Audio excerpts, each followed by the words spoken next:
আমি খুব বেশি লম্বা সময় আমি দেব না, কারণ আমার প্রিয় ভাইজানের আলোচনা সব মিলে আমরা এটা ব্যালেন্স করে আমরা শেষ করার চেষ্টা করব। জোরে বলি ইনশাআল্লাহ। আমার দেশে ওয়াজ বেশি না আমল বেশি? বলেন তো ওয়াজ বেশি না আমল বেশি? ওয়াজটা বেশি, আমলটা খুব কম। আমার নবীজির জীবনে যত ভাষণ ছিল এর মধ্যে শ্রেষ্ঠ ভাষণ হচ্ছে ইয়াখতাবু ফি হাজ্জাতিল বিদা ইত্তাকু রাব্বাকুম সাল্লু খামসাকুম আসুমু শাহরাকুম ওয়া আতিউ উমারাআকুম ওয়া আদ্দু যাকাতা আমওয়ালিকুম তাদখুলু জান্নাত রাব্বিকুম আও কামা ক্বালা আলাইহিস সালাতু ওয়াস সালাম। আমার নবীজি ছিলেন হলো অনেক কথাকে এক লাইনে বলা মানুষ, যেটাকে জামিউল কালাম বলা হয়। সবগুলো কথাকে এক লাইনে বলে দেওয়ার ক্ষেত্রে এক্সপার্ট ছিলেন মুহাম্মদ সাল্লাল্লাহু আলাইহি ওয়াসাল্লাম। তিনি শ্রেষ্ঠ ভাষণ দিয়েছেন হলো জীবনে যত ভাষণ হয়েছে বিদায়ী হজের ভাষণ। এই বিদায়ী হজের ভাষণের যে পুরো যে কথাটা, এটা হাদিসে এসেছে, যা মোটামুটি বলতে বড় জোর 15 থেকে 20 মিনিটের মধ্যে শেষ হয়ে যায়, অথচ তার 15-20 মিনিটের বক্তৃতায় মানব জীবনের জন্য, মানবতার জন্য এমন কোনো সাইড নেই যা তার আলোচনার মধ্যে বাদ পড়েছিল। সুবহানাল্লাহ বলবেন না?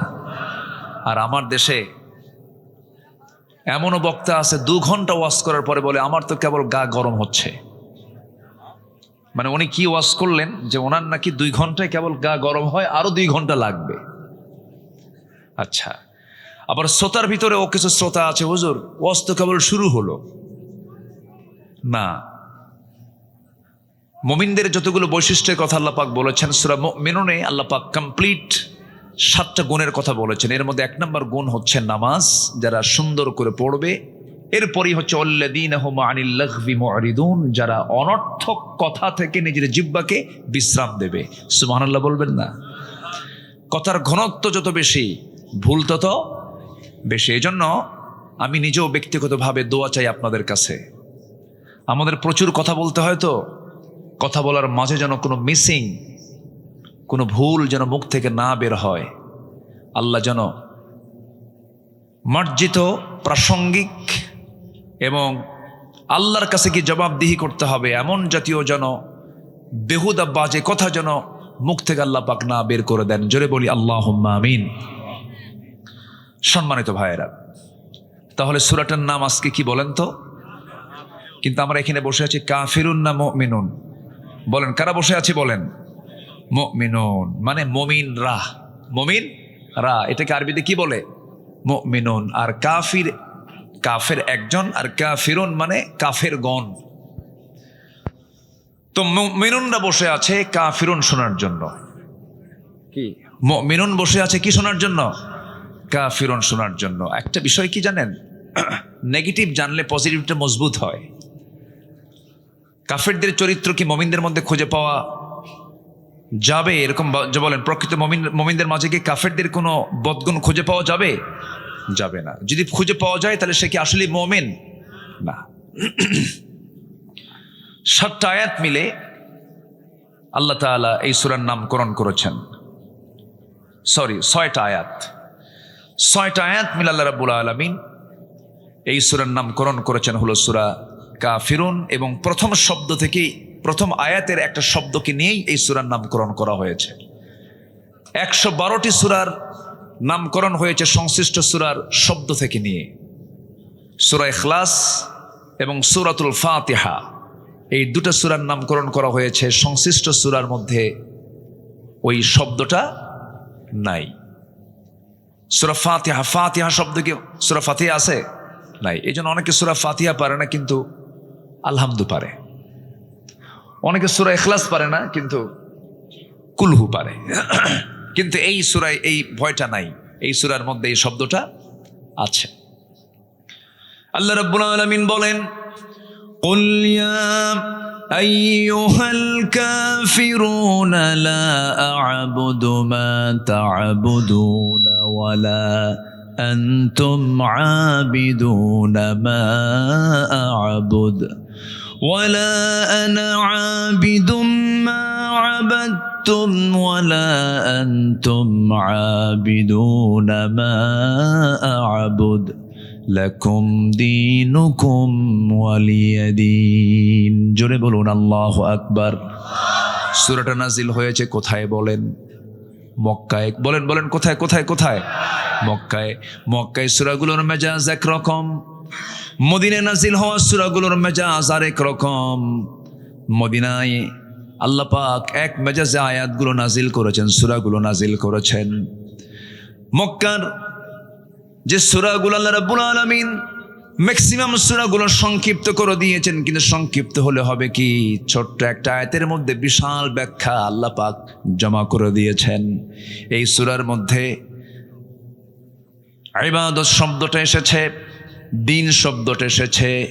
ইবাদুন শব্দটা এবং দিন শব্দটা খুব একটা মৌলিক শব্দ। আল্লাহ রাব্বুল আলামিন এই দুনিয়াতে আমার পরিচয় তিনি দিয়েছেন, আমি একজন আল্লাহর গোলাম, আমি দাস, আমি হলাম গোলাম, আমার আল্লাহ হলেন রব। আমি হলাম আল্লাহর দাস, আমার রব হচ্ছেন আমার প্রভু, আমার মালিক। সেই মালিক রাসূলকে জানায় দিচ্ছেন, কি জানায় দিচ্ছেন? কুল ইয়া আইয়ুহাল কাফিরুন, হে রাসূল আপনি বলে দেন কাফের সম্প্রদায় শোনো। তাহলে রাসূল এই কথা বলছেন কাদেরকে বলেন তো? বলেন কাদেরকে বলেন? কাফেরদেরকে। কি বলছেন? লা আ'বুদু মা তা'বুদুন ওয়ালা আনতুম আবিদুনা মা আ'বুদ। আমি যারা গোলামি করি তোমরা তারা গোলামি করো না, আবার তোমরা যারা গোলামি করো আমি তারা গোলামি করি না। অতএব তোমাদের কাছে সুস্পষ্ট মেসেজ হলো, তোমার দিন তোমার কাছে, আমার দিন আমার কাছে, তোমার বিধান তোমার কাছে, আমার বিধান আমার কাছে। সুস্পষ্ট মেসেজ যখন চলে গেছে মক্কার কুরাইশ নেতাদের কাছে, আবু জেহেলের প্রস্তাবনা প্রত্যাখ্যান হয়ে গেল। আবু জেহেল বলেছিল, মুহাম্মদ ঘুম থেকে উঠি তুমি আমাকে দেখো, আবার আমিও ঘুম থেকে উঠি তোমাকে দেখি, একই বংশের মানুষ, আত্মীয় স্বজন আমরা, ঘরের সঙ্গে ঘর লাগানো, অযথা গণগণ্ডগোল করার দরকার নাই, কোনো ঝামেলা করার দরকার নাই। তোমাকে আমরা ভালোবাসি, পছন্দ করি, তোমাকে আমরা সৎ মনে করি, আমানতদার মনে করি, আল আমিন বলি, আর সাদেক বলি। অতএব খামাখা নতুন ধর্মের পেঁচ লাগায় কি দরকার? তুমি যেহেতু চাচ্ছ নতুন ধর্ম, ঠিক আছে ভালো কথা, তোমারটাও থাকুক আমারটাও থাকুক। তোমারটা থাকবে 6 মাস, আমাদেরটা থাকবে 6 মাস। লাত মানত ওজ্জাগুলো যা এই যে কাবা শরীফের ভিতরে আমরা সাজায় রেখেছি, এটার তুমি বৈধতা দিয়ে দাও, আমরা তোমার রবের বৈধতা দিয়ে দেব। দেখেন প্রস্তাবের সাইজ দেখছেন? এই প্রস্তাব যখন দিয়ে ফেলেছে, সঙ্গে সঙ্গে আল্লাহ রাব্বুল আলামিন রাসূলকে জানায় দিচ্ছেন, হে রাসূল আপনি বলে দেন কাফেরদেরকে লক্ষ্য করে, তোমরা যারা গোলামি করো আমি তারা গোলামি করি না, তোমার দিনটা নিয়ে তুমি থাকো, আমার দিন নিয়ে আমি থাকি। অন্য ধর্মের কোনো মন্দিরে আপনি পাহারা দিবেন সমস্যা নাই, প্যাগোডা পাহারা দিবেন সমস্যা নাই, আপনারা দেশের নাগরিক, তারা ধর্মের স্বাধীনতা তারা পাবে। কিন্তু অন্য ধর্মের কোনো মূর্তি নিয়ে, কোনো দেবতা নিয়ে প্রশংসার দরকার নাই, আবার দুর্নাম করার দরকার নাই, গালিও দরকার। লা তাসুব্বুল আসনাম, মূর্তিগুলোকে গালি দিও না। তোমরা তাদের মূর্তিকে গালি দেবে, তারা তোমাদের প্রভু আল্লাহকে গালি দেবে। অতএব গালি দিতে যেও না, আবার প্রশংসাও করতে যেও না, প্রশংসা করলে ঈমান হারা হয়ে যাবে। অতএব তোমার দিন তোমার কাছে, আমার দিন আমার কাছে। সুবহানাল্লাহ। আমার দেশে আবার কিছু ভোট পাওয়ার জন্য খুব প্রশংসা করে, আছে না? এরকম আছে না? নারিকেলের নাড়ু খায়। যেটা অন্যায়, অন্যায়কে অন্যায় বলবো, অন্যায়কে অন্যায় বলবো, যেটা রং সেটা রং। মা দুর্গা যা করে করুক, মা সরস্বতী যা করে করুক, মা ভগবতী যা করে করুক, আমাদের দায়িত্ব হচ্ছে সকল ধর্মের স্বাধীনতা নিশ্চিত করা। কিন্তু এর মানে এই না যে সেখানে যায় নারিকেলের নাড়ু খাওয়া। এটা আমাদের দায়িত্ব না, এটা অন্যায়, এটা ঈমান বিধ্বংসী কাজ, এটা ঠিক না। রাগ করলেন নাকি আপনারা? আমাদের হিন্দু ভাইরা আছেন আমার দেশে ভালো, কিন্তু ধর্মীয় বিষয়গুলো খুবই স্পর্শকাতর। আচ্ছা বলেন তো, আমাদের জুমার নামাজে কি কোনো হিন্দু ভাইরা আসে? আসে বলেন তো? আসে। আমাদের ঈদগাহে কি তারা নামাজ পড়তে আসে? তা আপনি এরকম এত বড় ফকির কেন? হ্যাঁ, আপনার নারিকেলের নাড়ু খাওয়া লাগে? দরকার নাই। ইবাদত করব কার? আসতে বলবেন, ইবাদত করব কার? গোলামি কার হবে? আল্লাহর গোলামি হবে। এক জায়গায় না সব জায়গায়? এক জায়গায় না সব জায়গায়? ইবাদত মানে হচ্ছে বান্দার ইচ্ছায় কোনো কাজ হবে না, বান্দা কাজ করবে কার ইচ্ছায়, কার আইনে, কার সিদ্ধান্তে? আল্লাহর সিদ্ধান্তে বান্দা কাজ করবে। এবং ইসলামকে মর্জি মতো খাটো করা, লম্বা করার সুযোগও আল্লাহ পাক বান্দাকে দেন নাই। ইসলামটা কারো না, ইসলামটা কার? আল্লাহর। এটাকে মর্জি মতো ইফরাত তাফরিদ করার সুযোগও নেই। আমি আপনি আমার মতো করে ইসলাম আমি মানতে পারবো না। আমি এমন করে বলতে পারবো না যে আমরা শরিয়া আইনে বিশ্বাসী নই, আমরা শরিয়াকে মানি না, শরিয়াকে ফলো করি না। এই জাতীয় কথা বলা মানে তার ঈমান ছিনতাই হয়ে যাওয়া, ঠিক কি না? ঈমান ছিনতাই হয়ে যাওয়া, এটা করা যাবে না। আমাকে মুমিনদের কাতারে আসতে হবে, আমাকে মুসলিমের কাতারে আসতে হবে, সারেন্ডার করতে হবে কার কাছে? আসতে বলবেন না, কার কাছে? আল্লাহর কাছে। তাহলে এখানে এই 6টা আয়াতের মধ্যে বারবার আব্দুল শব্দটা আসছে, বারবার। আবাদা ইয়াবুদু, আবিদুন, আইন বা দাল মূল মাদ্দা, এই শব্দটা বারবার আসছে। দেখেন, আবুদু, তাবুদু, আবিদুন, এই শব্দগুলো বারবার ঘুরে ঘুরে আসছে, অর্থাৎ ইবাদত। আমার দায়িত্ব হচ্ছে আল্লাহর দাসত্বকে মেনে নেওয়া, সম্পূর্ণভাবে মেনে নেওয়া। আর আমার আল্লাহর দায়িত্ব হচ্ছে বান্দার দাসত্বকে কবুল করে নিয়ে জান্নাত বুঝে দেওয়া। যেরকম সুবহানাল্লাহ। আমার আল্লাহর দায়িত্ব হচ্ছে বান্দার দাসত্বকে কবুল করে নিয়ে দাসত্বের মতো দাসত্ব করে ইবাদত করলে পরে আল্লাহর দায়িত্ব হচ্ছে সেই বান্দাকে জান্নাত কি বুঝে দেওয়া। আল্লাহ রাব্বুল আলামিন বলেন, ইয়া আইয়াতুহান নাফসুল মুতমাইন্নাতু ইরজিই ইলা রাব্বিকি রাদিয়াতাম মারদিয়াহ ফাদখুলি ফি ইবাদি ওয়াদখুলি জান্নাতি। জোরে বলুন আল্লাহু আকবার। আমার গোলাম হয়ে যাও, ফাদখুলি ফি ইবাদি, আমার গোলাম হয়ে যাও, আমার জান্নাতে প্রবেশ করো। তোমাকে আজকে কেউ বাধা দেবে না। শর্ত হলো তোমার পরিপূর্ণ গোলাম হতে হবে। একমাত্র কার গোলামি করতে হবে? বলেন, কার গোলামি? আল্লাহর গোলামি। আমার ভাইয়েরা, আর সর্বশেষ আয়াত আল্লাহ রাব্বুল আলামিন ক্লিয়ার করে দিলেন, দিনের ক্ষেত্রে কোনো ভাগ বসান যাবে না। ওর দিন কিছু মানবো, আমার দিন কিছু মানবো, তা হবে না। একটা মুসলমান ডাবল স্ট্যান্ডার্ড কখনো হতে পারে না। নাটোরে মাহফিল ছিল 2018 সালে। নাটোর মাহফিল শেষ করে বাড়ি ফিরলাম, ফজরের একটু আগ দিয়ে পুলিশ চতুর্দিকে ঘেরাও দিয়ে আমাকে ধরে নিয়ে চলে গেল। 2018 সালে, আমার দিকে তাকান, 2018 সালে নভেম্বরের মাঝামাঝি সময়ে আমাকে বাড়ি ঘেরাও দিয়ে আমাকে ধরে নিয়ে থানায় জমা করলো। আসামি একখান পাইছি। ওসি মহোদয় আমার দিকে তাকায়া, একবার তাকায়া লজ্জার আমার দিকে তাকাচ্ছে না, মাথা নিচু করে আছে। তো বললাম, ভাই ধরে আনলেন কেন? হুজুর বদ্দুয়া দিয়েন না, মাফ চাই। বললাম, যে মাফ চান তো ধরছেন কেন? হুজুর কি করবেন, সামনে নির্বাচন, একটু কয়েকদিন থেকে আসেন, নির্বাচন হয়ে গেলে আপনি আবার বের হয়ে আসবেন। কি সস্তা কথা। তো বললাম, তাই? তো এখন কি করবেন? হুজুর বদ্দুয়া দিয়েন না হুজুর, বাল বাচ্চা আছে, চাকরি বাঁচান তো ফরজ। আমি বললাম ঈমান বাঁচান তো নফল। চালান দিয়ে দিল। কোর্টের জজ আমার দিকে তাকায় জিব্বাই কামড় মেরে বলে, এই হুজুরে ধরে আনছিল কে? ধারার দিকে তাকায় দেখে এই ধারায় জামিন দিলে আমার চাকরি ক্যান্সেল। মানে আমরা এমন দাগি আসামি যে জামিনই হবে না, দেশের এমন 12টা বাজাইছি আমরা। জামিন অযোগ্য মামলার ধারা দিয়া জেল হাজতে পাঠায়া দিল। ভাবলাম যে জীবনে এই সুন্নত তো আদায় নাও হতে পারে, এই চান্সে ওইটা আদায় করে দিল। ঢুকলাম, মন খারাপ করিনি, ভিতরে ঢুকলাম। ভিতরে ঢোকা মাত্র দেখে এক বুড়ো চাচা আমার দিকে তাকায় আছে, সালাম দিয়ে বলে, হুজুর আপনি জেলখানায় ঢুকছেন? খুব খুশি হলাম। তো বললাম যে আপনি খুশি হলেন কেন? কে বাবাজি মাহফিলে যাই, সামনে বসি, এত চেষ্টা করছে আপনার সঙ্গে একটাবার মুসাফা করব, চান্সই মিলেই নাই। হুজুর কি সুন্দর আল্লাহ মিলাই দিল। হুজুর দোয়া করি আপনি জেলখানায় থাকেন।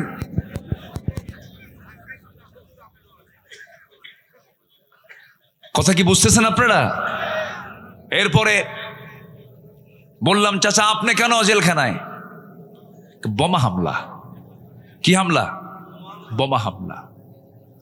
আমি নাকি বোমা হামলা করেছি? বলেন তো, 80 ঊর্ধ্ব বয়স লোকের হাতে যদি বোমা হাত তুলে দিয়ে যদি বলা হয় বোমা মারো, ও কি জায়গায় মারবে না মাথায় পড়বে?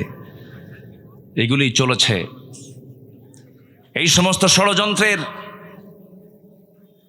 এই সমস্ত অপকর্মের আজকে প্রায়শ্চিত্ত তারাই ভোগ করতেছে, আজকে তারাই ভোগ করছে। আল্লামা সাঈদ রাহিমাহুল্লাহ বলেছিলেন, আমার সম্মান নিয়ে যারা ছিনিমিনি খেলছে, আমাকে যারা বেইজ্জত করার জন্য চেষ্টা চালাচ্ছে, আল্লাহ তুমি জাতির সামনে তাদেরকে লেংটা করে দিও। কবুল হয়নি? কবুল হয়েছে কি না? কবুল হয়েছে। এজন্য ইবাদত করব, আমরা জুলুম করব না। জোরে বলি ইনশাআল্লাহ। ইবাদত করলে সম্মান কে দিবেন? আর জুলুম করলে লাঞ্ছিত অপদস্থ করবেন আল্লাহ নিজে। আমার বন্ধুগণ কান লাগান, সময় অল্প, একটু মনোযোগ দিয়ে শুনবো। দুটো শব্দের ব্যবহার এই কোরআন, এই সূরার মধ্যে বেশি হয়েছে। একটা হলো ইবাদাহ, আর একটা হচ্ছে শেষে হলো দিন শব্দটা আসছে। দিনের ব্যাখ্যা যদি দিতে যাই, 19টা অর্থ খুঁজে পাওয়া যায়। দিন মানে হলো বিচার দিবস, দিন মানে হলো জীবন বিধান। দিনের অনেকগুলো অর্থ, অনেকগুলো শব্দের অনেকগুলো অর্থ, বিভিন্ন জায়গায় বিভিন্ন শব্দ এসেছে। যেমন এখানে এসেছে লাকুম দীনুকুম ওয়ালিয়া দিন, আবার দিন শব্দটা আরেক জায়গায় আসছে। এই সবাই বলুন আর রহমানির রহিম মালিকি ইয়াউমিদ্দিন ইয়্যাকা না'বুদু ওয়া ইয়্যাকা নাস্তাঈন। জোরে বলুন আল্লাহু আকবার। আমার বন্ধুগণ, এখানে দিন মানে হলো জীবন বিধান, দিন মানে হলো একমাত্র দিন ইসলাম। ইসলাম ছাড়া অন্য কোনো কিছু দিনকে গ্রহণ করা যাবে না।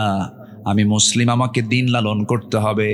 সেই দিনটা থাকতে হবে এক জায়গায় না সব জায়গায়। আমার দেশে কি সব জায়গায় আছে নাকি? সব জায়গায় আছে? নামের সাথে আছে। শহীদুল ইসলাম, মফিদুল ইসলাম, মিজানুল ইসলাম, আরিফুল ইসলাম, ইসলামের শেষ নাই। কিন্তু নিজের নামের সাথে ইসলাম আছে। মুজাহিদুল ইসলাম কমিউনিস্ট পার্টির নেতা আছে কিনা? আছে কিনা? আছে কিনা বলেন।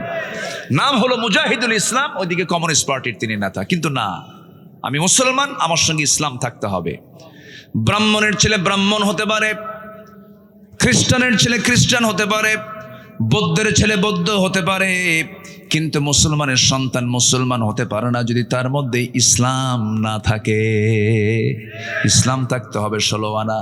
এই জন্য সেই দাসত্ব, সেই ইবাদত যদি আমি করতেও যাই, ইবাদত কবুলের কিছু শর্ত আছে।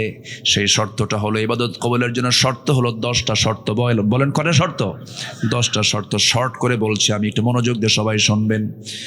সেই দাসত্ব যদি কবুল করে নিতে হয়, আমি আমার রবের যদি সন্তুষ্ট হাসিল করতে চাই, আমি তার বান্দা, সেই বান্দা হয়ে যদি আমার আল্লাহর সন্তুষ্টি হাসিল করতে চাই, শর্তগুলো পূরণ হলে পরেই দোয়াগুলো কবুল হবে, দাসত্ব কবুল হবে, ইবাদত কবুল হয়ে যাবে। 1 নাম্বার শর্ত হলো, যত মুনাফিকি আছে সমস্ত মুনাফিকি জীবন থেকে ধুয়ে মুছে সাফ করতে হবে। মুনাফিক তো আমার দেশে নাই। আমার দেশে মুনাফিক আছে? মুনাফিক আছে আমার দেশে?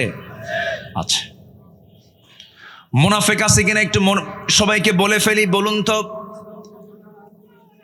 আমার নবীজি বলেছেন আয়াতুল মুনাফিক সালাস, মুনাফিকের আলামত হলো তিনটা। যখন সে কথা বলে মিথ্যা বলে, এরপরে যখন সে ওয়াদা করে ওয়াইদা ওয়াদা আখলাফ, যখন সে ওয়াদা করে ওয়াদা ভঙ্গ করো, ওয়াইদা তুমি না খান, আমানতের খেয়ানত করে, যখন সে কারোর সঙ্গে তর্ক বিতর্কে লিপ্ত হয় তখন সে বাজে কথা, মুখ খারাপ করে ফাঁসা ভাষায় কথা বলে। আমার বন্ধুগণ, মিথ্যা কথা বলার মতো মানুষ তো বাংলাদেশে খুঁজে পাওয়া যাবে না। আছে মিথ্যা কথা বলার লোক আছে? তাহলে এখন বলুন তো, আমার দেশে মুনাফিক আছে না নাই? আরেকটা জরিপের কথা বলবো, কান লাগাবেন, মনোযোগ দিয়ে শুনবেন। আচ্ছা বলুন তো, কোন ওয়াক্তে বাড়িতে মানুষ বেশি থাকে? কোন ওয়াক্তে বলেন? নামাজের কোন ওয়াক্তে বাড়িতে মানুষ বেশি থাকে? বলেন কোন সময়? আমার রাসূল বলেছেন মুনাফিক চেনার চিহ্ন হলো ফজর যাবে না, ফজরের কোনো খবর থাকবে না। মুনাফিক জোহর পড়তে পারে, মুনাফিক আসর পড়তে পারে, মুনাফিক মাগরিব পড়তে পারে, মুনাফিক বড় জোরে এশা পড়তে পারে, কিন্তু মুনাফিক কখনো ফজর নামাজ পড়তে পারে না। বলুন তো, আমার দেশের সবচাইতে কম মুসল্লি কোন ওয়াক্তে? আর সবচেয়ে বেশি অবস্থান করে মানুষ বাড়িতে কোন ওয়াক্তে? আমার দেশে মানুষ বেশি না মুনাফিক বেশি? ধরা খাইছেন কি? ধরা খাইছি আমরা? হ্যাঁ, এত ওয়াজ হয়, ফজরে মুসল্লি নাই। আচ্ছা বলুন তো, ফজরের সালাতের গুরুত্ব বেশি না জুমার সালাতের গুরুত্ব বেশি? জুমার গুরুত্ব নাই? আজ থেকে জুমার গুরুত্ব আছে না নাই? আছে। দুটাই ফরজ, দুটাই ফরজ, কিন্তু ফজরের আল্লাহ রাব্বুল আলামিন বিশেষ ফজিলত দিয়েছেন। 65টা এক্সট্রা ফজিলত আছে ফজর নামাজের, 65টা। ফজরের 2 রাকাত সুন্নত নামাজ, রাকাতাই সালাতুল ফজর খায়রুম মিনাদ দুনিয়া ওয়া মা ফিহা। ফজরের 2 রাকাত সুন্নত এত দামি যে আল্লাহ তাআলা বলেছেন খায়রুম মিনাদ দুনিয়া ওয়া মা ফিহা, দুনিয়া এবং দুনিয়ার মাঝে যা আছে তার চাইতে বেশি দাম হলো ফজরের 2 রাকাত সুন্নতের দাম। তাহলে এখন বলুন, ফজরের মুসল্লি মাঝে মাঝে 3 জন খুঁজে পাওয়া যায়। কয়জন? 3 জন। কে কে? ইমাম, মুয়াজ্জিন আর খাদেম। যদি 3টার চাকরি না থাকতো, 3টাও থাকতো না। এই হলো ফজরের চিত্র আমাদের। অথচ আমার নবীজি বলেছেন, যে বাড়িতে প্রাপ্তবয়স্ক মুসলমান পুরুষ আছে অথচ মসজিদে আসে না, আমি নবী, আমি রাসূল, আমার মনে হয় আমি সেই বাড়িতে গিয়ে নিজেই আগুন ধরায় দেই, আগুন লাগায় দেই। আমি ওই বাড়িতে আগুন ধরায় দিতাম, লাগায় দিতাম, যদি ওই বাড়িতে নারী এবং শিশু না থাকতো। নাউজুবিল্লাহ। কত ভয়ঙ্কর হাদিস, কত শক্ত হাদিস। আমার নবীজি কত রাগ করলে পরে এই জাতীয় কথা বলেছেন। আমার বন্ধুগণ, তাহলে আপনি যদি আপনার গ্রামকে আদর্শ গ্রাম বানাতে চান, সবচেয়ে বেশি মুসল্লি মসজিদে হতে হবে কোন ওয়াক্তে? বলেন। এত আস্তে কোন কেন ভাই? একটু জোরে বলেন, কোন ওয়াক্তে? কোন ওয়াক্তে? গ্রাম কি ঠিক আছে? নিজের গ্রাম কি ঠিক আছে? ঠিক নাই। মাতব্বর মাতব্বর আছে, মাতব্বর বিড়ি খায় আর মাতব্বরি করে, বিড়ি খায় আর মাতব্বরি করে। নামাজের কথা বলে না। মাতব্বর সাহেব 40-50 বছর মাতব্বরি করলেন, কিন্তু গ্রামের মানুষকে নামাজের জন্য একটু ডাকলেন না, ফজরের জন্য একটু বলবেন না, বললেন না। আপনি নিজেই তো নামাজ পড়েন না, বলবেন কি আর? মাতব্বরি তারই মানায় যে নামাজি হয়। আসতে কন কেন? মাতব্বরি করতে করতে বিড়ির নেশা ওঠে, আবার বাইরে বের হয়, আবার সামনে সামনে বিড়িও খায়। এমন মাতব্বরও আছে না নাই? আচ্ছা, আমরা সভ্য হতে পারিনি, এখন আমরা সভ্য হব কোরআন দিয়ে। জোরে বলি ইনশাআল্লাহ। তো সবার বাড়িতে মানুষ শুয়ে থাকে, কিন্তু ফজরের সময় মসজিদ ভরে না। এটা বড় বিপদের কারণ, বড় বিপদ। কোনো বরকত থাকবে না। বুরিকালি উম্মতি ফি বুকুরিহা। আমার রাসূল বলেছেন, আমার উম্মতের বরকতময় সময়টা হলো সকালবেলা। ফজরে মুসল্লি নাই, বুকটা খান খান হয় জানেন। আমি আল্লাহর কসম করে বলে যাচ্ছি, এই গ্রাম, যে গ্রামে মাহফিল হচ্ছে বৈলসিংহ, এই গ্রামের মসজিদ যেদিন গ্রামের সকল মানুষের আন্তরিকতায়, সকলের ঐক্যবদ্ধ প্রচেষ্টায় যেদিন দেখবেন ফজরের মুসল্লি জুমার চাইতে বেশি হয়েছে, আল্লাহর কসম করে বলে যাচ্ছি, এই গ্রামে কোনো মাদক জেনা, ব্যভিচার, বেপরদার কোনো পরিবেশ থাকবে না, থাকবে না, থাকবে না, থাকবে না। গ্রামকে পরিবর্তন করে দিবে কি অন্য গ্রামের লোক এসে? আমাকে আপনাকে পরিবর্তন করতে হবে। যুবকরা কমিটি করে ফেলো, মাহফিল কমিটি যেমন করলে একতা যুব সমাজ, তোমরা আজকে নতুন করে একটা কমিটি করবে আগামীকাল থেকে, ফজর নামাজ বাস্তবায়ন কমিটি এই গ্রামের। আসতে কন কেন, আসতে কন কেন? এমন প্রস্তাব দিয়ে গেলাম। আমাদের আলোচনা হওয়া উচিত বাস্তবমুখী। সমাজের যে রোগগুলো আছে সেই রোগগুলো ধরে ধরে প্রত্যেকটা গ্রামে যদি ফজর নামাজ বাস্তবায়ন কমিটি হয়, গ্রামের কোন ছেলের পকেটে থাকবে না, সব আল্লাহওয়ালা হয়ে যাবে, ভালো হয়ে যাবে। আল্লাহ রেজাল্ট দিচ্ছেন, ইন্নাস সালাতা তানহা আনিল ফাহশাই ওয়াল মুনকার ওয়া লাযিকরুল্লাহি আকবার আল্লাহু ইয়ালামু মা তাসনাউন। আল্লাহু আকবার বলেন। তাহলে মুনাফিকি দূর করার জন্য কোন নামাজ দরকার বলেন? আরো জোরে বলেন, কোন নামাজ দরকার? ফজরের নামাজ দরকার। আল্লাহ রাব্বুল আলামিন বলেন, ওয়ামিনান নাসি মান ইয়াকুলু আমান্না বিল্লাহি ওয়া বিল ইয়াউমিল আখির ওয়া মা হুম বিমুমিনিন। মানুষের মধ্যে কিছু মানুষ আছে যারা বলে ঈমান এনেছি, পরকালকে বিশ্বাস করে নিয়েছি, কিন্তু তারা প্রকৃত মুমিন নয়। ওয়া ইযা কামু কুসালা, নামাজে হেলে ধুলে দাঁড়ায়, তাদের ধ্বংস কামনা করেছেন মহান রব্বুল আলামিন। ওরা প্রকৃত মুসল্লি নয়, ওরা হলো মুনাফিক। ওরা ফজর পড়ে না, মাঝে মাঝে জোহরে যায় কমিটির পথটাকে ঠিক রাখার জন্য। ফাওয়াইলুল লিল মুসাল্লিন আল্লাযীনা হুম আন সালাতিহিম সাহুন আল্লাযীনা হুম ইউরাউনা ওয়া ইয়ামনাউনাল মাউন। জোরে বলুন আল্লাহু আকবার। ওই সমস্ত মুসল্লির ধ্বংস, ওই সমস্ত মুনাফিক মুসল্লির ধ্বংস যারা অবহেলা করে নামাজ পড়ে, লোক দেখানো নামাজ পড়ে, প্রয়োজনীয় ব্যবহৃত জিনিসগুলো দেয় না। প্রতিবেশী চলে গেছে, দাটা দাও তো দাটা দেয় না, কাশি দাও তো কাশি দেয় না, এমন প্রতিবেশী মনে হয় বাগমারায় নাই? আসতে বলবেন না, আছে না নাই বলেন? প্রতিবেশীকে যে কষ্ট দেবে আল্লাহ তাকে জান্নাত দেবেন না। আমার রাসূল বলেছেন, আমার উম্মতের যদি কষ্ট না হতো, প্রতিবেশীকে আমি সম্পত্তির ওয়ারিস বানায় দিতাম। ওয়ায়ামনাউনাল মাউন। আমার বন্ধুগণ, অনেক লোক আছে দেখবেন যে প্রতিবেশীর সঙ্গে একটু গন্ডগোল হয়ে গেছে, তার ঘরের পেছনে রাস্তা নাই, তার জায়গা দিয়ে যেতে হয়। একটু গন্ডগোল লাগলে খোঁটা গাড়ে, কি গাড়ে, কি গাড়ে, খোঁটা মারে, খোঁটা খোঁটা, হাঁটতে দেয় না। এরকম খোঁটা মারা কি বাগমারায় আছে? আছে? জমিনটা কার? আজ থেকে জমিনটা কার?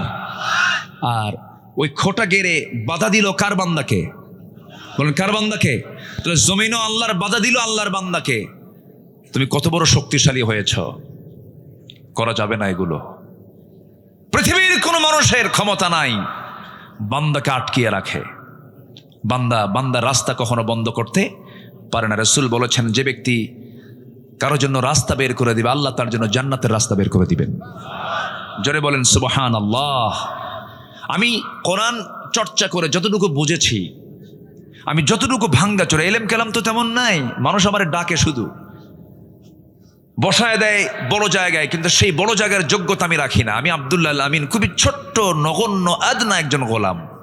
কিন্তু ছোট্টবেলায় বাবার সঙ্গে যখন হাটে যেতাম, আগে ওই মিটারে মাপ হতো না, ডিজিটালে মাপ হতো না, আগে মাপ হতো দাড়ি পাল্লায়।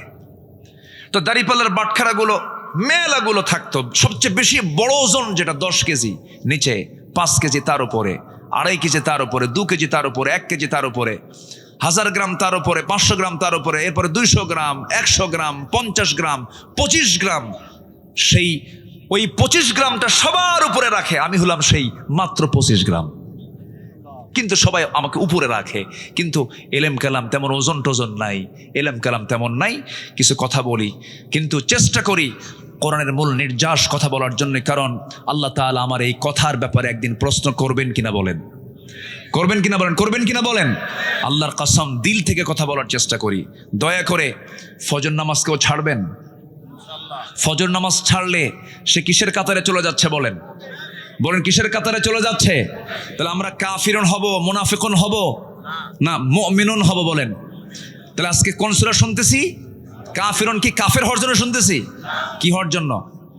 মুমিন হওয়ার জন্য। আমার বন্ধুগণ, একটু মনোযোগ দিয়ে কথাগুলো শুনুন। আমি কেন আল্লাহর গোলামি করব না? আল্লাহ আমাকে কোনো কিছু দিতে তো কৃপণতা করেন নাই। যা দরকার তাই দিয়েছেন। চোখের জায়গায় চোখ দিয়েছেন, কানের জায়গায় কান দিয়েছেন, নাকের জায়গায় নাক দিয়েছেন, হাড়ের জায়গায় হাড় দিয়েছেন, হাতের জায়গায় হাত দিয়েছেন, পায়ের জায়গায় পা দিয়েছেন।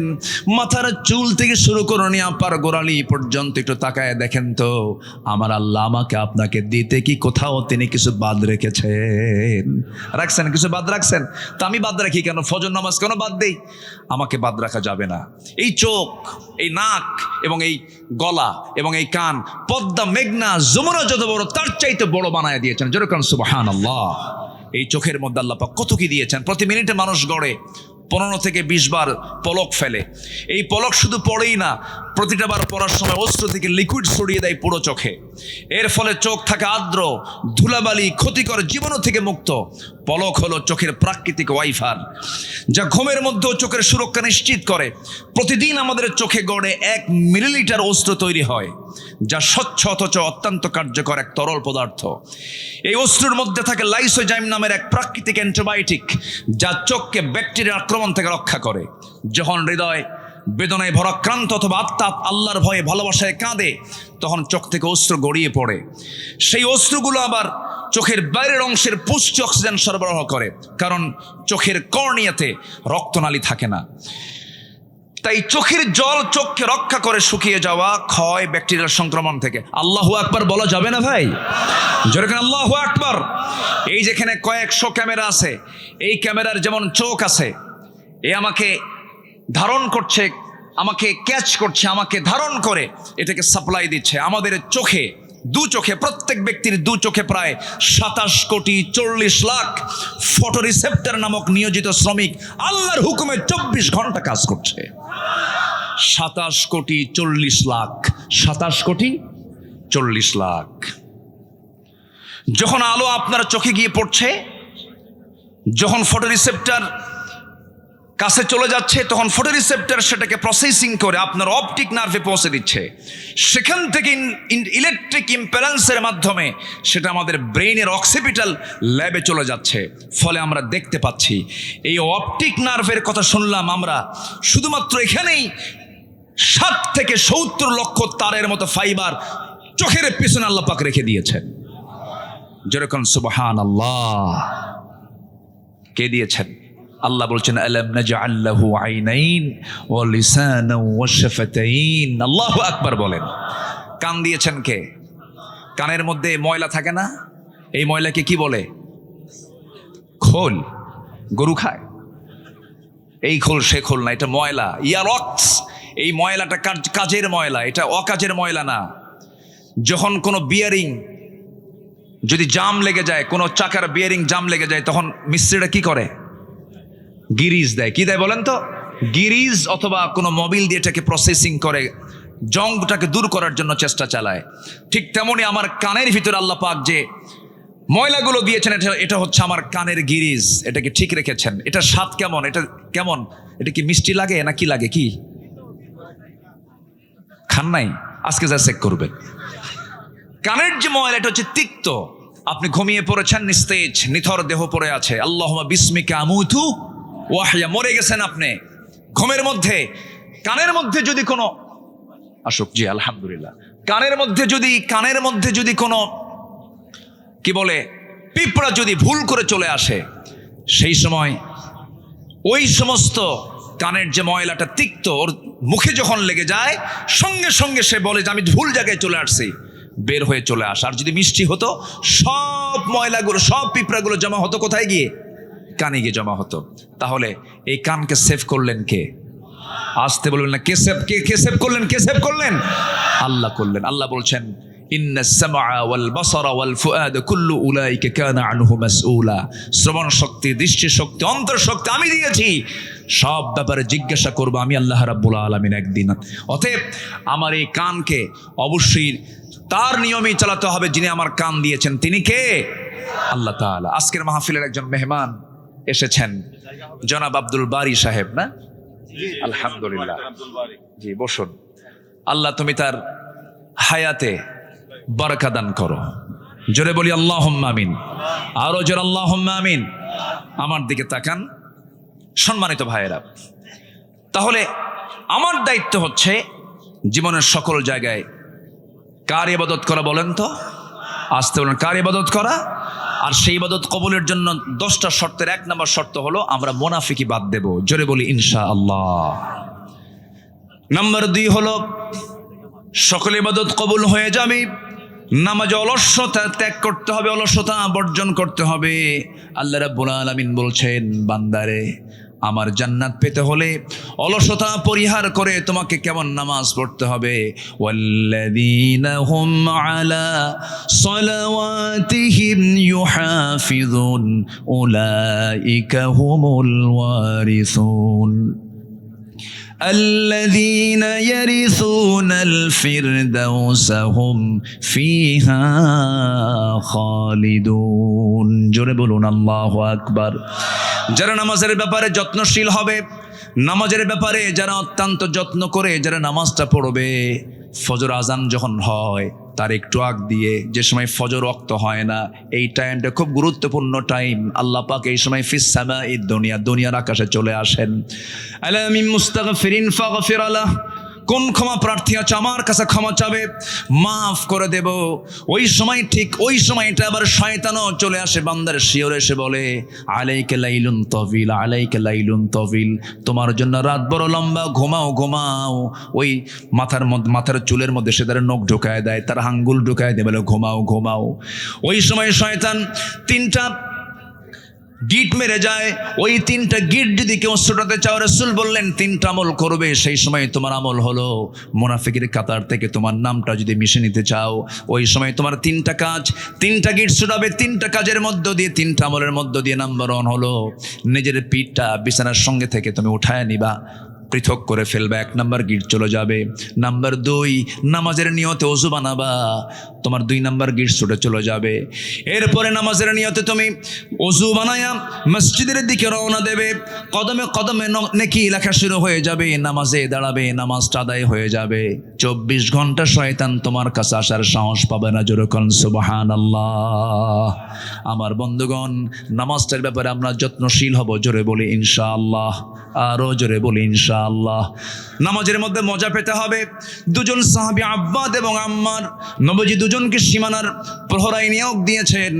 রাত 2টার দিকে, শেষ রাত্রির দিকে ঘুমিয়ে পড়েছেন। আম্মার ঘুমিয়ে পড়েছেন। আব্বাদ বলছেন, ভাই খামাখা দাঁড়ায় থেকে লাভ কি, উনি ঘুমিয়ে পড়েছেন, আমি নামাজে দাঁড়ায় যাই। নামাজে দাঁড়ায় গেলেন, তাহাজ্জুদ পড়ছিলেন, শত্রু তাকে টার্গেট করেছে, দূর থেকে তীর মেরেছে। নামাজরত অবস্থায় তার ডান পায়ে লেগেছে, নামাজ ছাড়েন না। ওই অবস্থায় তিনি রুকু করলেন, সেজদা দিলেন। দ্বিতীয় রাকাতে আবার দাঁড়ান, আরেকটা তীর মেরে দিয়েছে, বাম পায়ে লেগেছে। 2 পা রক্তাক্ত হলো, রক্তের ফিঙ্কেটে গিয়ে ঘুমন্ত সাহাবী আম্মারের গায়ে লাগার সঙ্গে সঙ্গে ঘুম থেকে জাগা পেয়ে বলছেন, আব্বা কি করো, সত্য তোমাকে টার্গেট করে ফেলেছে। কোনো কথা বলছেন না, রুকু করলেন, সেজদা দিয়া সালাম ফিরে বলছেন, ভাই আমি তো অনেক আগেই টের পেয়েছি, কিন্তু আমি আমার সালাতের ভিতরে এত স্বাদ পাচ্ছিলাম, এত মজা পাচ্ছিলাম, আমার কাছে মনে হচ্ছিল 2টা তীর আমার পায়ে লেগেছে, আরেকটা তীর যদি আমার বক্ষ ভেদ করে যদি আমার জীবনটাও চলে যেত, আমি আমার প্রাণের নামাজ, আমি আমার মোহাব্বতের নামাজ, আমি আমার আল্লাহর সঙ্গে কথা বলা বাদ দিতাম না। জোরে কোন সুবহানাল্লাহ। নামাজের মধ্যে মজা পাওয়ার দরকার আছে না নাই? ইবাদত কবুলের জন্য 10টা শর্ত। মুনাফিকি বাদ দেব, নামাজ অলসতা বাদ দিয়ে দেব।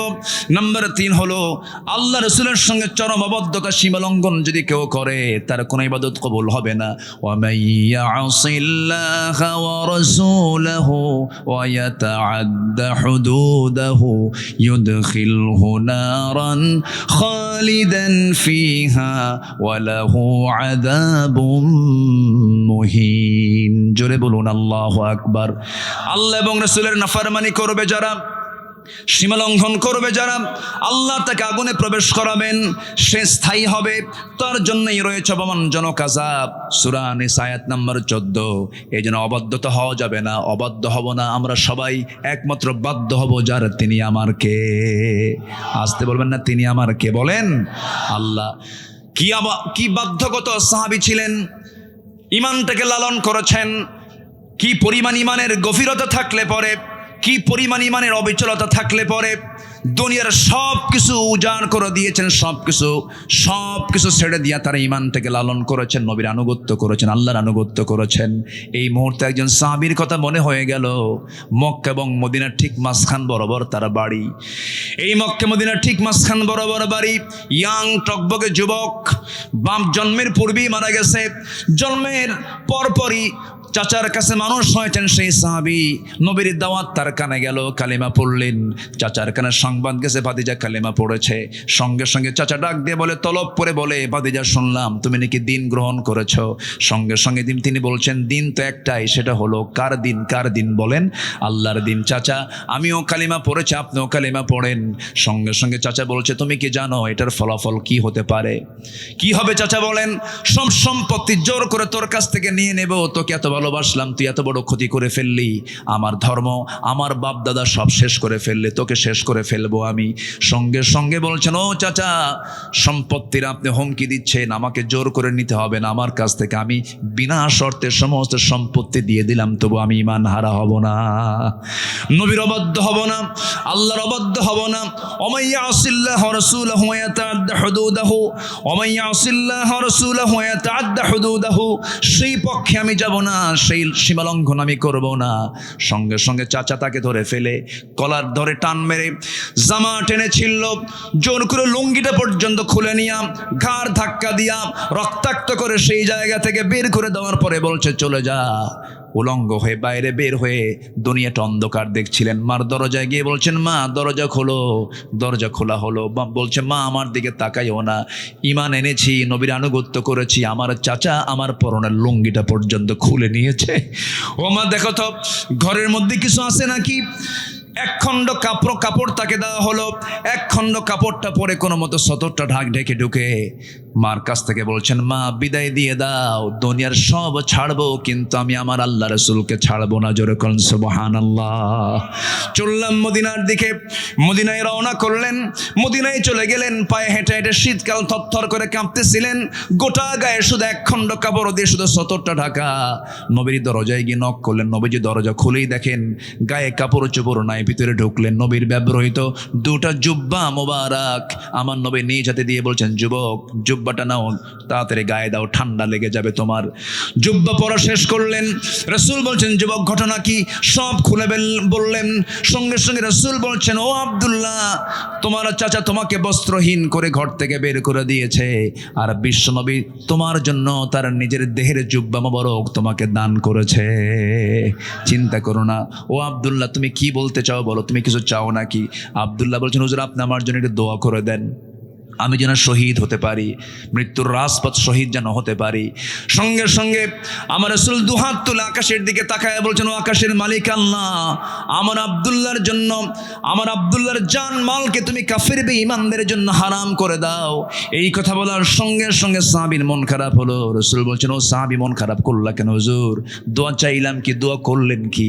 এই দোয়া তো আমি চাই নাই হুজুর, আমি তো শহীদ হতে পারবো না। রাসূল বলছেন, শোনো আব্দুল্লাহ রে, মন খারাপ করো না, তোমার মধ্যে যদি শাহাদাতের চেতনা লালন হয়, এমন তামান্না যদি তোমার ভিতরে লালন হয়, ওয়া ইম্মা তাআলা ফিরাশিহি, তোমার মরণ যদি বিছানা হয়ে থাকে, আল্লাহ রাব্বুল আলামিন তোমাকে শহীদের দরজা আল্লাহ রাব্বুল আলামিন তোমারে দিয়ে দিবেন। জোরে কোন সুবহানাল্লাহ। সঙ্গে সঙ্গে রাসূল বলেন, কোরআন হাতে নাও, আসহাবে সফায় চলে যাও। আমার নবীজি পাঠিয়ে দিলেন।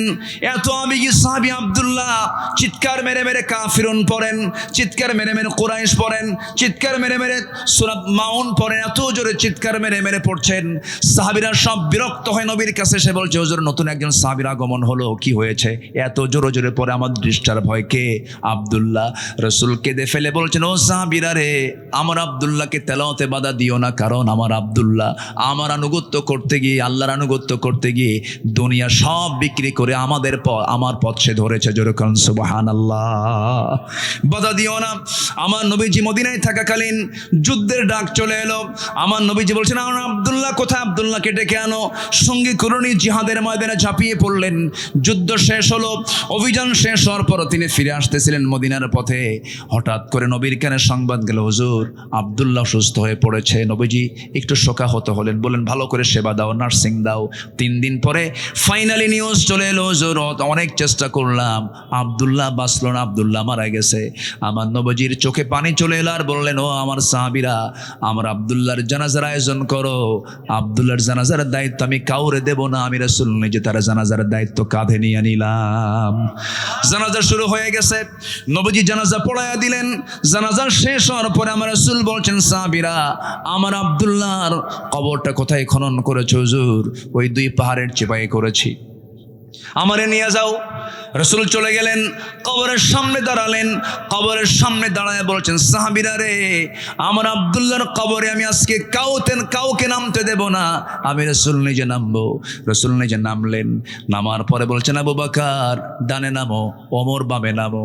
আমার নবীজি দুহাত আগায়া দিলেন। দুহাত আগায়া দিয়ে বলছেন, ও আমার সাহাবীরা, আমার কলিজার টুকরা আব্দুল্লাহকে আমার হাতে তুলে দাও। আমার নবীজি আব্দুল্লাহর লাশটা তিনি হাতে নিলেন। বলছেন, আবু বকর ধরো, ওমর ধরো। 3 জন মিলে কবরে শোয়া দিয়া নবীজি বুকের উপরে হাত রেখে বলছেন, আরশের মালিক আল্লাহ, এই মুহূর্ত পর্যন্ত আমি আব্দুল্লাহর উপরে সন্তুষ্ট আছি, রাজি আছি। তুমি আমার আব্দুল্লাহ, কলিজার টুকরা আব্দুল্লাহ রে মাফ করে দাও। পাশে দাঁড়িয়ে থাকা একজন সাহাবী, সাদ ইবনে আবি ওয়াক্কাস রাদিয়াল্লাহু তাআলা আনহু, যে সাহাবী এত বড় আল্লাহওয়ালা ছিলেন, সমুদ্র ঝাঁপ দিয়েছেন ঘোড়া সহ, ঘোড়ার একটা পায়ের খুর পর্যন্ত ভেজে নাই। এত বড় আল্লাহওয়ালা একজন সাদ বিন আবি ওয়াক্কাস চিৎকার মেরে বলছেন, ও আকাশের মালিক আল্লাহ, আজকে আমি জীবিত সাদ যদি এই জায়গায় না দাঁড়ায় থেকে যদি ওই কবরের বাসিন্দা হতে পারতাম, জীবনটা বড় প্রসন্ন হতো, ভাগ্য আমার বড় খুলতো। কারণ যে কবরবাসীকে বিদায় জানানোর জন্য যে কবরের মধ্যে পৃথিবীর সেরা 3 জন তাকে দাফন করার জন্য নেমে যায়। আমার বন্ধুগণ, এত সম্মান, এত ইজ্জত, এত মর্যাদা বাড়ার যে মূল কারণ, সেটা হলো নিঃশর্তভাবে ওই সমস্ত ব্যক্তিগুলো আনুগত্য করেছেন কার? দাসত্ব করেছেন কার? এবং একমাত্র আনুগত্য করেছেন মুহাম্মদ সাল্লাল্লাহু আলাইহি ওয়াসাল্লামের। নাম্বার 4 হলো ইবাদত কবুল হবে আল্লাহর সঙ্গে শিরিক যদি না করি। নাম্বার 5, সামনে পেছনে যারা পরনিন্দা করবে তাদের কোনো ইবাদত কবুল হবে না। ওয়াইলুল লিকুল্লি হুমাযাতিল লুমাযাহ আল্লাযী জামা'a মালান ওয়া আদ্দাদা। নাম্বার 6 হলো আল্লাহকে ভুলে থাকা, মন্দ কাজের আদেশ করা। আল মুনাফিকুনা ওয়াল মুনাফিকাতু বা'দুহুম মিন বা'দ ইয়া'মুরুনা বিল মুনকারি ওয়া ইয়ানহাউনা আনিল মা'রুফ ওয়া ইয়াকবিদুনা আইদিয়াহুম নাসুল্লাহা ফানাসিয়াহুম ইন্নাল মুনাফিকিনা হুমুল ফাসিকুন। জোরে বলুন আল্লাহু আকবার। যারাই মুনাফিক তারাই ফাসিক। কে বলছেন? বলেন কারা বলেন। যারা মুনাফিক হয় তারা আবার কি হয়? তাহলে মুনাফিক যে হবে সে আরেকটা লকব পাবে, তার নাম কি? ফাসিক। সে কি হয়ে যাবে বলেন তো? ফাসিক। যে মুনাফিক সে আবার কি? ফাসিক হয়ে যাবে। নাম্বার 7 হলো শয়তানের যারা পদাঙ্ক অনুসরণ করবে, কোন দাসত্ব, কোন ইবাদত তার কবুল হবে না।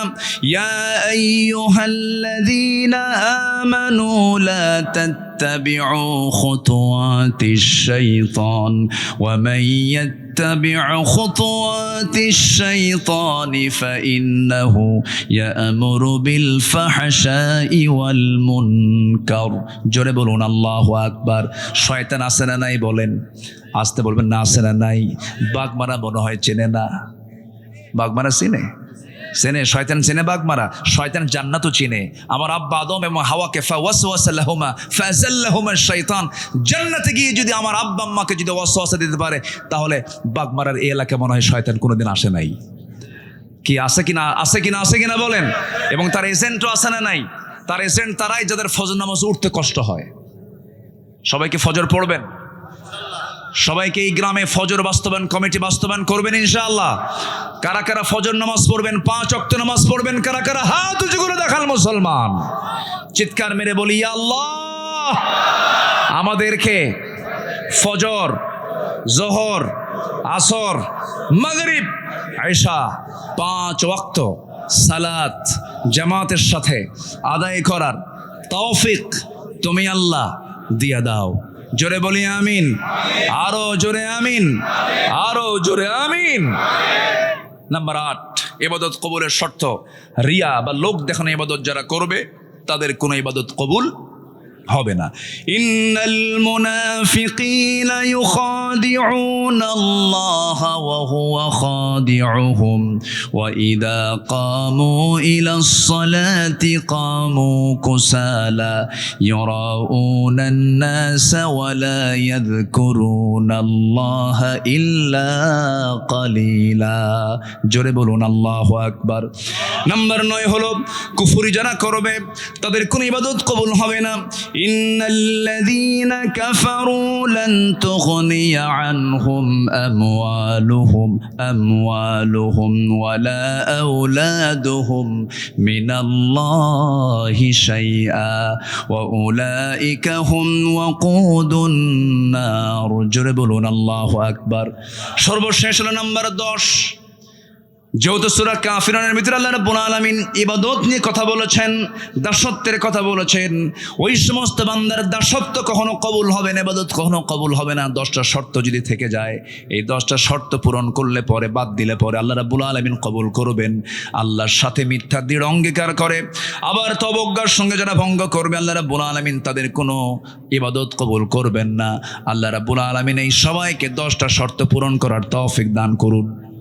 জোরে বলি আমিন, আরো জোরে আমিন, আরো জোরে আমিন। আমার মা বোন যারা আসছেন তাদের জন্য 3টা মেসেজ। নাম্বার 1, 5 ওয়াক্ত নামাজ। নাম্বার 1 কি বলেন তো, কয় ওয়াক্ত নামাজ? নাম্বার 2 হলো মেয়েরা কাজ শুরু করবে আগে না তেলাওয়াত করবে আগে? বলেন বলেন বলেন। দিন শুরু হবে কাজ দিয়া না তেলাওয়াত দিয়া? আগে নামাজ, এরপরে কি বলেন? তেলাওয়াত। যে বাড়িতে তেলাওয়াত থাকবে সে বাড়িতে কোনো রোগ শোক আসবে না। আল্লাহু আকবার বলেন। তেলাওয়াত, মেয়েদের তেলাওয়াত যে বাড়িতে আছে সেই বাড়িটা শান্তির জায়গা। যে মহিলার তেলাওয়াত দিয়ে বাড়ি শুরু হয়, যে স্ত্রীর তেলাওয়াত দিয়ে বাড়ির কাজ শুরু হয়, ওই বাড়িতে কখনো শয়তান ওয়াসওয়াসা দিতে পারে না। আল্লাহ কবুল করুন, আমল করার তৌফিক দান করুন। জোরে বলি আমিন। নাম্বার 3 হলো পর্দায় থাকা। পর্দাটা কমপ্লিট হতে হবে। পর্দা মূলত হচ্ছে নিজের আত্মীয় স্বজনদের সঙ্গে পর্দা করা। দূরের লোক তো অত ক্ষতি করতে পারে না। আত্মীয় স্বজন যেরকম দুলা ভাই, মামাতো ভাই, খালাতো ভাই, চাচাতো ভাই, দেবর, ভাসুর, এই জায়গায় পর্দার গুরুত্ব সবচেয়ে কম না সবচেয়ে বেশি? বেশি। আল্লাহ রাব্বুল আলামিন এলাকার মা বোনদেরকে এমন সুন্দর পর্দা করার তৌফিক আল্লাহ পাক দান করুন। আমাদের মাঝে